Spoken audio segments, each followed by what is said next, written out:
예, 이번 시간에는 외화자산 부채와 환율 관리에 대한 부분 말씀을 드리겠습니다. 우리 계정과목 및 적요 등록에서 외화 기능에 대한 부분인데요. 세무사랑 프로의 어떤 독특한 기능이라고 보시면 되겠습니다. 자, 기본적인 내용 정리해 보겠습니다.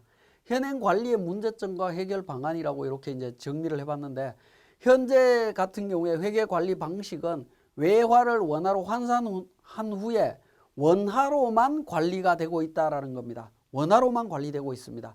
예를 들어서 US 달러 10,000불이다. 그때 환율 1,000원이다라고 하면 원화로 1,000만 원으로 기장을 하고 나면 그 다음에 나중에 기장된 내용만 봤을 때는 외화가 10,000불인지 환율이 얼마인지 이걸 서로 알 수 없는 문제가 생깁니다. 원화와 외화 금액이 서로 연계가 안 되는 방식이었다라는 거죠. 그죠? 연계가 서로 안 되고 있었다. 그 다음에 관리상의 문제가 발생하고 있다라는 부분입니다. 이런 부분 때문에 원화 금액과 외화 금액을 서로 연계한 관리가 필요하다. 그 부분 때문에 차관에서 나온 것이 외화 기능이라 하는 부분입니다. 우리 계정과목 및 적요 등록에 보시면 외화라고 하는 기능을 설정할 수 있도록 되어 있습니다. 이 부분을 잘 활용하시면 외화, 수출이나 수입이 굉장히 많은 외화 자산 부채가 굉장히 많은 경우에는 유용하게 아주 편리하게 활용을 하실 수 있다라는 겁니다. 자, 외화 기능을 설정을 하게 되면 수출, 수입 등의 거래는 외화로 이루어지기 때문에 외화는 환율을 적용하여 원화로 환산한 금액으로 전표를 처리를 합니다. 그때 환율 적용한 금액과 환율 적용한 환율과 외화 금액을 동시에 관리를 한다라는 거죠. 추가 관련 거래에 외화 금액의 관리가 필요하다라는 부분이고요. 관련 계정 과목만 외화 기능을 설정한다라는 겁니다. 그래서 모든 계정 과목을 전부 다 외화라는 기능을 그러니까 설정을 해버리게 되면 전표 입력할 때 굉장히 번거로워집니다. 외화와 관련되는 부분만 별도의 팝업창을 통해서 등록하도록 되어 있기 때문에 필요한 계정 과목만 외화로 등록하시면 되겠습니다. 자, 환율 적용 방법은 개별법, 평균법, 선입선출법을 선택하도록 되어 있습니다. 자, 기본적으로 외화 자산이나 외화 부채가 증가할 때는 환율은 그 증가하는 시점에 환율을 적용하시면 됩니다.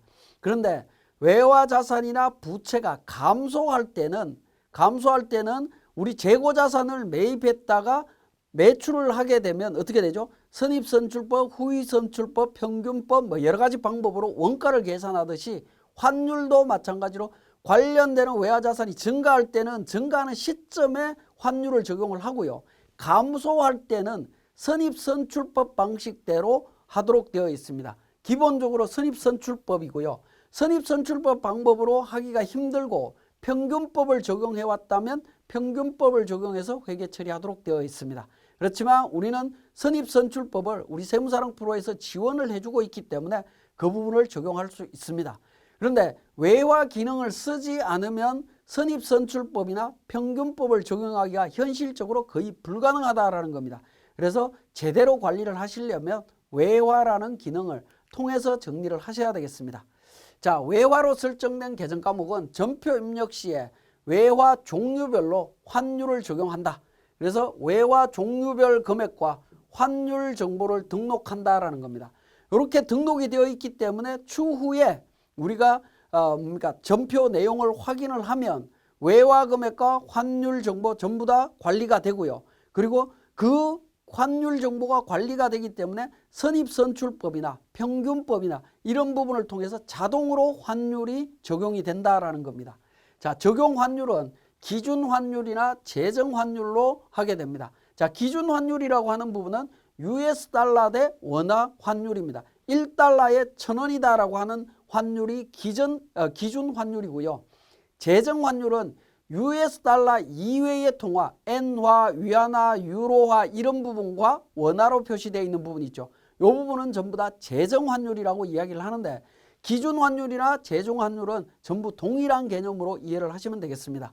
자, 이러한 환율은 확인을 하는 방법은 서울 외국환 중개 사이트라고 하는 사이트에 접속하셔서 확인하시면 됩니다. 그러니까 www smbz.biz라고 하는 이 사이트에 접속하셔서 하시면 됩니다. 자, 이 사이트는 반드시 좀 기억을 하시는 것이 좋습니다. 우리 세법에서 환율이 나오면, 기업회계에서 환율이 나오면 무조건 이 사이트에서 확인하시면 되겠습니다. 자, 그러면 지금까지 설명드린 내용을 통해서 우리 다시 정리하도록 하겠습니다. 자, 교재 102페이지에 외화자산 부채와 환율 관리에 있어서 외화 기능에 대한 부분입니다. 자, 그 부분은 우리 기초정보 관리에 계정과목 및 적요 등록의 내용이 나와 있습니다. 외화 보통 예금 같은 경우에 외화와 관련되는 부분이죠. 외화와 관련되는 부분 오른쪽에 보시면 외화라는 기능이 있습니다. 여기에 개별법, 평균법, 선입선출법 중에 하나 선택하도록 되어 있습니다. 기본적으로 선입선출법을 선택하시면 되겠습니다.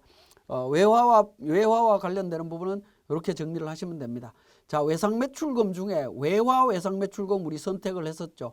127번에 외화 외상매출금인데 이 부분도 마찬가지로 외화 기능에 선입선출법을 등록을 했습니다. 등록을 했고요.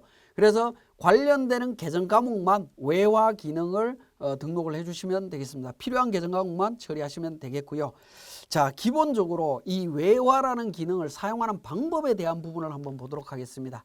자, 신규 사업자 처음 기장하는 회사 같은 경우에는 외화 관련되는 계정 과목에 대해서 외화만 설정하시면 나머지 부분에 대해서는 그냥 정리를 하시면 됩니다. 전표 입력하시게 되면 외화 관리가 자동으로 이루어집니다.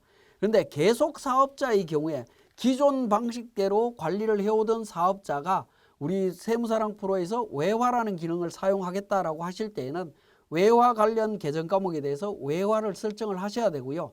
그 다음에 회계관리, 자산예산, 현장 등의 탭에서 외화관리라고 하는 메뉴가 있습니다. 이 외화관리라고 하는 메뉴에서 외화 초기 이월, 외화 거래처별 초기 이월 메뉴에 외화 종류별로 원화 금액과 외화 금액을 미리 등록해야 됩니다. 자, 우리 신규 거래처 같은 경우에 어떻게 하죠? 처음 진행하는 경우에는 기초정보관리 등록하신 다음에 정기분 재무제표 등록하는 부분이 있죠. 정기분 재무제표 등록하는 것과 유사한 개념으로 이해를 하시면 되겠습니다. 외화 초기월, 외화 거래처별 초기월 메뉴를 이렇게 등록하는 부분이 정기분 재무제표 등록하는 것과 동일한 방식이다라고 보시면 되겠습니다. 그래서 계속사업자의 경우에 외화 사용 방법은 계속사업자는 1월 1일부터 적용하는 것이 굉장히 편리하다라고 보실 수 있겠습니다. 그게 103페이지에 내용이 정리되어 있습니다.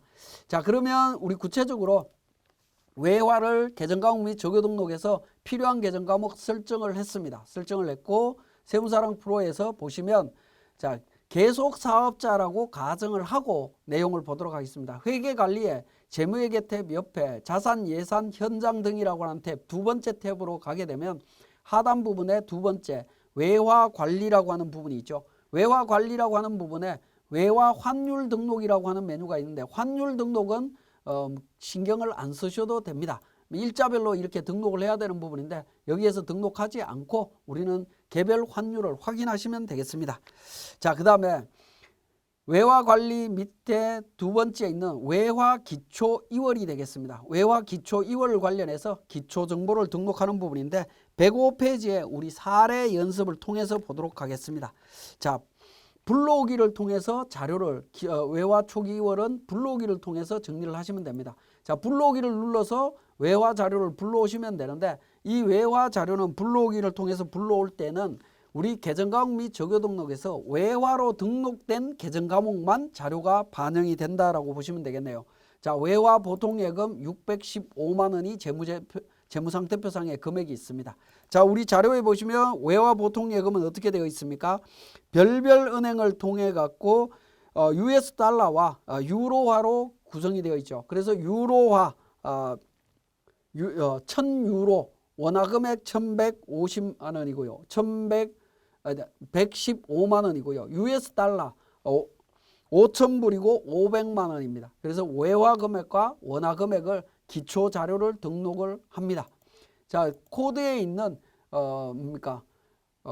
외화 종류는 F2번 코드 도움을 통해서 찾으시면 되겠습니다.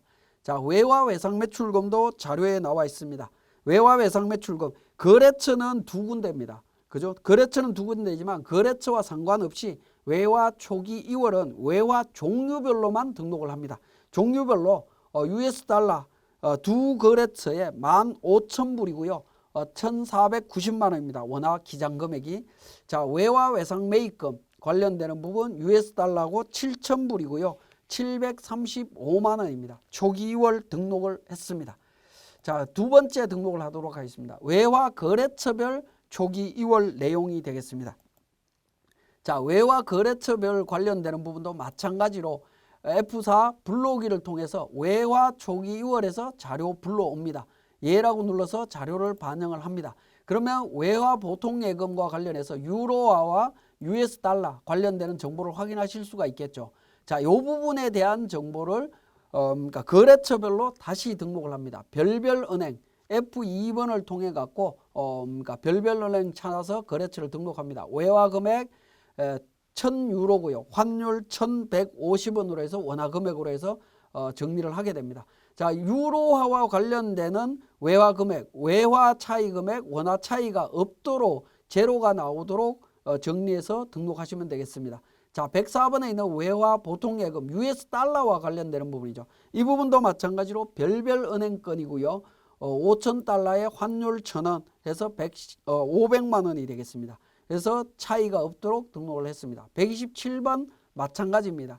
ABC와 SSCO.LTD라고 하는 회사로 등록을 했습니다. 10,000불과 5,000불 환율 1,000원과 980원 적용해서 원화 금액 다 등록을 했습니다. 외화 외상 매입금도 마찬가지로 등록을 했습니다. 자, 이렇게 계속사업자의 경우에는 자, 외화 초기월과 외화 거래처별 초기월을 등록을 하셔야 된다라는 겁니다. 외화 초기월은 외화 종류별로 원화 금액을 매칭시키는 부분이고요.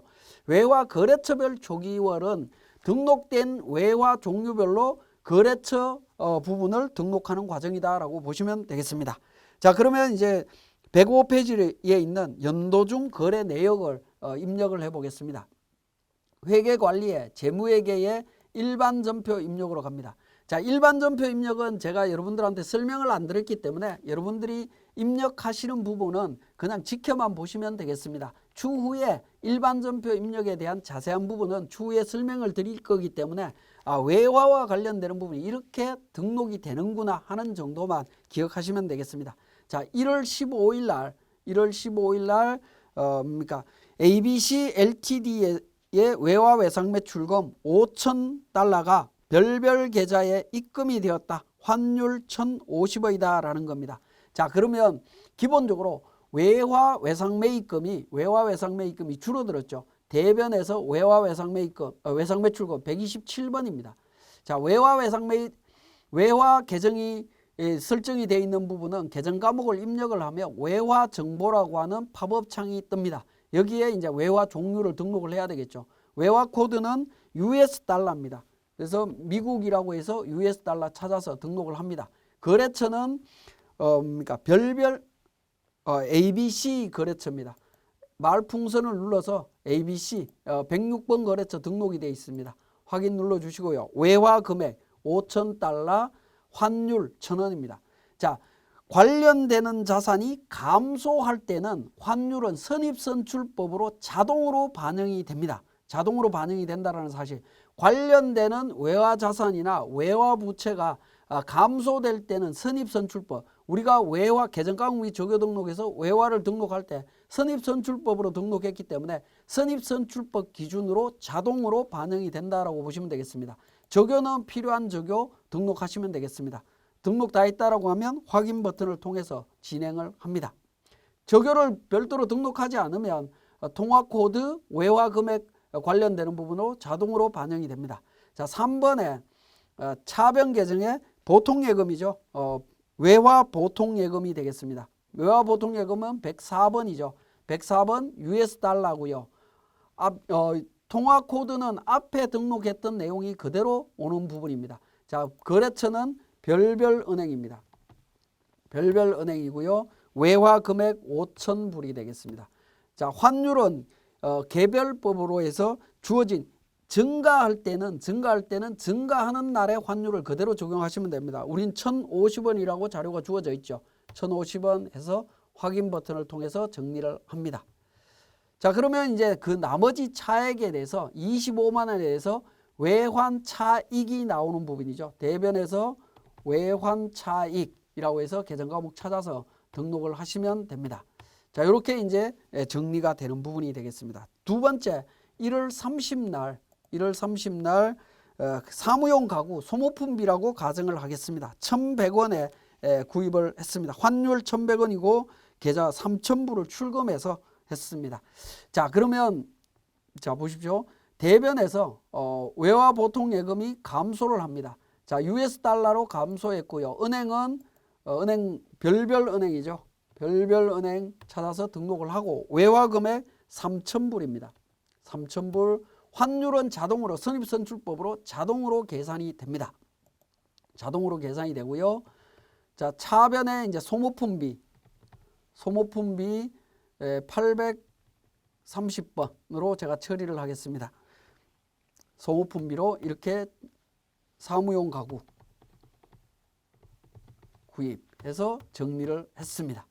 자, 이렇게 정리하실 수 있겠고요. 자, 그 다음에 이제 2월 20날이 되겠습니다. 2월 20날, 그러니까 BBC 외화 외상 매입금 중에 4,000불을 별별 은행 계좌에서 지급했다라는 겁니다. 자, 대변에서 별별 은행, 그러니까 보통예금이죠. 외화 보통예금, 거래처 별별 은행 98,003번이 되겠습니다. 외화 금액은 어떻게 되죠? 3,000불. 선입선출법으로 해서 환율이 자동으로 계산이 돼서 1.016.666으로 나옵니다. 이건 계산되는 대로 그냥 적용하시면 되겠습니다.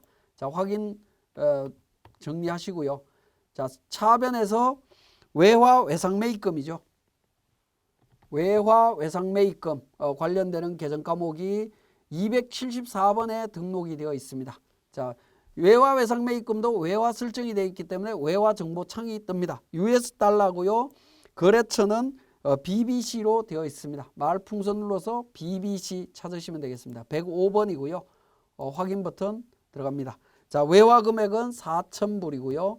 선입선출법으로 외화 외상 매입금이 줄어들고 있죠. 외상 매입금이 감소했기 때문에 등록되어 있는 선입선출법 방식으로 자동으로 계산이 되도록 되어 있습니다. 자동으로 계산이 되어 있고요. 그 차액 부분 115만 1원에 대해서 외환차 손익을 정리를 하시면 되겠습니다. 자, 관련되는 부분 보시면 자, 대변에서 외환차익에서 정리를 하시면 차대변 정리가 되었습니다. 그 내용이 이제 107페이지까지 내용 정리되어 있는 것을 확인하실 수가 있습니다. 자, 이렇게 이제 전표 입력한 내용을 기준으로 지금 외화 잔액과 관련되는 부분 확인하실 수가 있는데 회계 관리 쪽에 자금 예산 그러니까 현장 등 관리에서 외화 관리가 있죠. 자, 밑에 보시면 외화 거래처 원장이 있습니다. 자, 외화 거래처 원장에 들어가서 지금까지 계정 과목별로 외화 금액들을 내용을 한번 확인해 보겠습니다. 1월 1일부터 자, 외화 보통예금 관련되는 부분 확인을 해보시면 어떻게 되죠? 별별 은행에 외화 1,000불 해서 115만 원이 있었는데 지금은 1,000달러에 115만 원 외화 보통예금이 그대로 존재를 하고 있습니다. 유로와 관련되는 부분이고요. 자, US 달러, 미국 달러, US 달러를 한번 보시게 되면 US 달러를 보시게 되면 어떻게 됩니까? 5,000달러에 500만 원 있었는데 5,000달러에 원화가 증가했고 6,000달러가 빠져나갔습니다. 그죠? 그래서 잔액이 4,000달러에 지금 420만 원이 있다라는 것을 확인하실 수가 있습니다. 원화 내용별로 확인하실 수 있다라는 거 기억을 하시면 되겠고요. 자, 마찬가지로 외화 거래처 원장을 확인했고 외화 계정별 원장을 한번 보도록 하겠습니다. 자, 외화 계정별 원장도 마찬가지로 1월 1일부터 12월 31일까지 통화 종류별로 조회를 해보면 유로화는 변동이 없었습니다. 그죠? 유로화는 변동이 없었고요. US 달러 관련해서 한번 보시게 되면 조회를 해보게 되면 외화 보통예금이 이렇게 정리가 됐고요. 외상매출금이 그러니까 기초에 있던 부분이 대변에서 이렇게 1,500불이 이렇게 감소됐다라는 거 확인하실 수가 있겠고, 외화 외상매입금도 7,000불 있던 부분이 4,000불 감소하고 3,000불이 남아있다라는 내용들 확인하실 수가 있습니다. 자, 이렇게 이제 수출 수익 관련해서 외화자산 부채의 거래가 빈번하게 이루어지는 경우에는 적요 등록에 있는 외화라는 기능을 통해서 활용을 하시게 되면 굉장히 편리하게 외화자산 부채와 외화 금액과 외화 종류에 대한 부분들을 관리하실 수가 있습니다. 자, 관련되는 교육 마치도록 하겠습니다.